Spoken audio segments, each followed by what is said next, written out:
आज सभी हिंदू भाइयों और पूरे विश्व के लिए बड़ा हर्ष का विषय है कि आज भगवान राम अयोध्या नगरी में प्राण प्रतिष्ठा के साथ प्रतिस्थापित हो रहे हैं। मित्रों, आपको मालूम है कि जब भगवान राम लंका जीत करके अवध पधारे थे तो वह पुष्पक विमान से आए थे।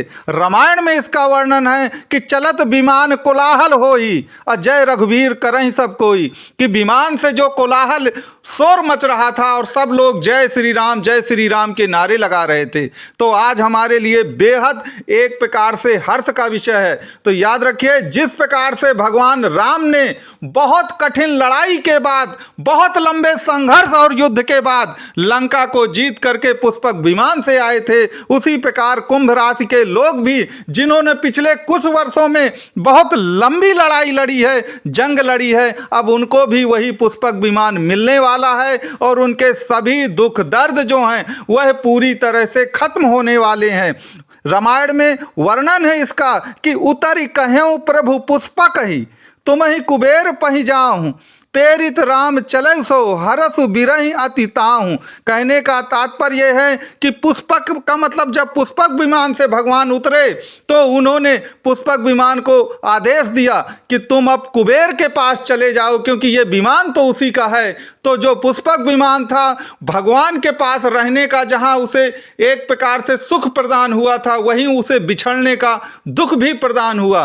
तो कहने का तात्पर्य है कि पुष्पक जो विमान था वह कुबेर का था, और कुबेर तो आपको मालूम है कि धन के स्वामी हैं। और इस दुनिया में अगर आज के युग में कुछ भी पुष्पक विमान है, कुछ भी आपको प्राप्त करना है, तो धन के बगैर आप कुछ भी प्राप्त नहीं कर सकते हैं। और जो भी कुंभ लग्न या कुंभ राशि के लोग हैं, उनके धन का स्वामी मालूम है कौन होता है? वो तो बृहस्पति होता है, क्योंकि द्वितीय भाव पर मीन राशि आ जाएगी। और आपको मालूम है कि कुंडली में 12 भाव होते हैं, और यदि आप काल पुरुष की कुंडली देखें ना, तो मीन राशि 12वीं राशि मानी जाती है। अब 12वां भाव काहे का होता है? 12वां भाव आपका होता ही है कोर्ट कचहरी का, संघर्ष का, जेल का। जीवन में जितनी प्रकार की कठिनाइयां आती हैं उन सब का प्रभाव जो होता है नुकसान का, वह आपका 12वां भाव ही होता है।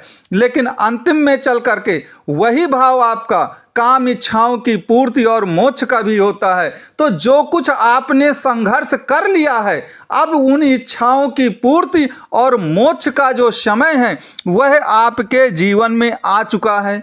अब इसको हमको पाना कैसे है? तो आपको मालूम है कि बिना प्रयास के इस दुनिया में कुछ नहीं मिलता। और वैसे भी कहा जाता है कलयुग में कि फ्री का तो कुछ मिलने वाला नहीं है। तो अगर बृहस्पति की राशि आपके धन भाव पर आ रही है, मीन राशि, तो आपको बृहस्पति का जो मार्ग है ना, रोड है, वो उसको चुनना ही पड़ेगा। अब बृहस्पति का मार्ग क्या है? बृहस्पति क्या करेंगे? तो देखिए, 12वां भाव जो होता है एक प्रकार से, वह सब प्रकार की जो मिजरेबल चीज़ें होती हैं आपके जीवन में, जिससे आप संघर्ष एक प्रकार से करते हैं, उन सब को कुल मिला करके त्यागने का भाव होता है। क्योंकि 12वां भाव बुरी संगति का भी होता है।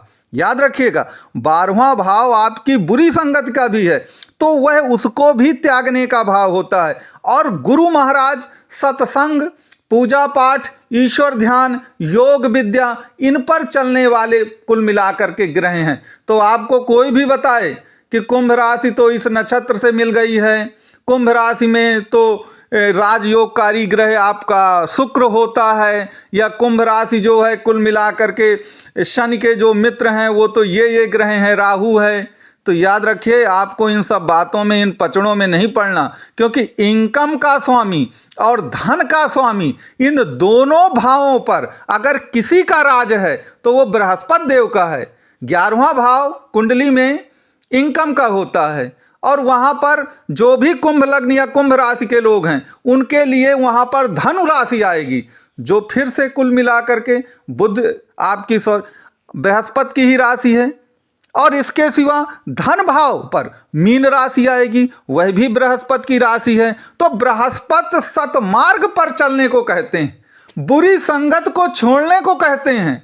अगर आप बृहस्पति की शरण में चले जाएंगे तो आपकी इनकम भी बढ़ेगी, आपको धन भी प्राप्त होगा और उस धन से आप पुष्पक विमान जैसा सुख भी भोग लेंगे। अब इसके लिए कहा भी जाता है कि जब आप बृहस्पति के मार्ग पर चलते हैं ना, तो आपको क्या लाभ मिलता है उससे, जो कि एक दोहे में बताया भी गया है। रहीम ने अपने दोहे में बड़ी अच्छी बात कही है कि जो रहीम उत्तम प्रकृति काकरी सकत कुशंग चंदन विष व्यापत नहीं लपटे राहत भुजंग। अगर आप बृहस्पति के मार्ग पर चलते हैं, सत्संग के मार्ग पर चलते हैं, सही मार्ग पर चलते हैं, तो आपका जो कुसंगी लोग हैं वो कुछ नहीं बिगाड़ सकते। गलत लोग कहते हैं कि चंदन का जो पेड़ होता है उससे सर्प लपटे होते हैं, तो क्या चंदन पर विष का कोई असर पड़ता है? बिल्कुल नहीं पड़ता है। तो आपको करना यही है कि बृहस्पति देव को प्रसन्न करना है। अगर आपने बृहस्पति देव को प्रसन्न कर लिया तो सब कुछ अच्छा हो जाएगा जीवन में, कुछ भी आपके साथ बुरा नहीं होगा। लेकिन यदि आपने बृहस्पति देव को प्रसन्न नहीं किया तो फिर आप मान लीजिए कि आप फिर जीवन में सफल हो पाने में दिक्कतें आएंगी और पुष्पक विमान जैसा एक प्रकार से सुख पाने में भी आपको दिक्कतों का सामना करना पड़ेगा। अब बृहस्पति के लिए आप अपनी कुंडली में कुछ चीज़ों को जरूर देखिए। बृहस्पति जो हैं कि वह बैठे कैसे कहाँ पर हैं। देखिए, वैसे तो बृहस्पति बहुत शुभ ग्रह होते हैं, वो लोगों को कष्ट नहीं देते। यहाँ पर एक कॉन्सेप्ट आप याद रखिएगा कि जो पापी ग्रह होते हैं, पापक ग्रह जिनको आप कुंडली में कहते हैं, राहु हैं, शनि हैं, मंगल हैं, सूर्य हैं, केतु हैं, ये पापक ग्रह अगर दुख भी देते हैं तो फिर बहुत ज़्यादा देते हैं। और जो शुभ ग्रह होता है वो पहली बात तो बुरा प्रभाव देता नहीं है, और देता भी है तो बहुत कम देता है।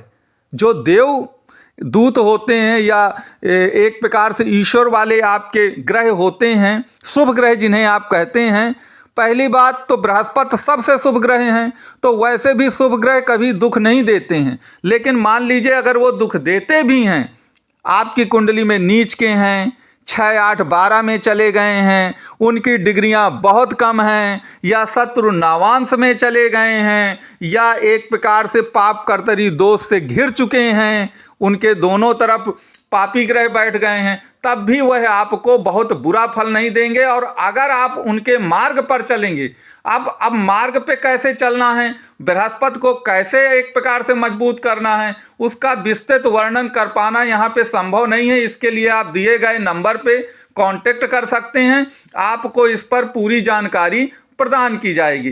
तो कहने का तात्पर्य यह है कि जो भी आपके कुंभ राशि के लोग हैं, अब कुल मिलाकर जो पुष्पक विमान की जो राज सवारी है उसको पाने का समय आ चुका है। मित्रों, वीडियो कैसा लगा ये कमेंट में आप जरूर बताइए।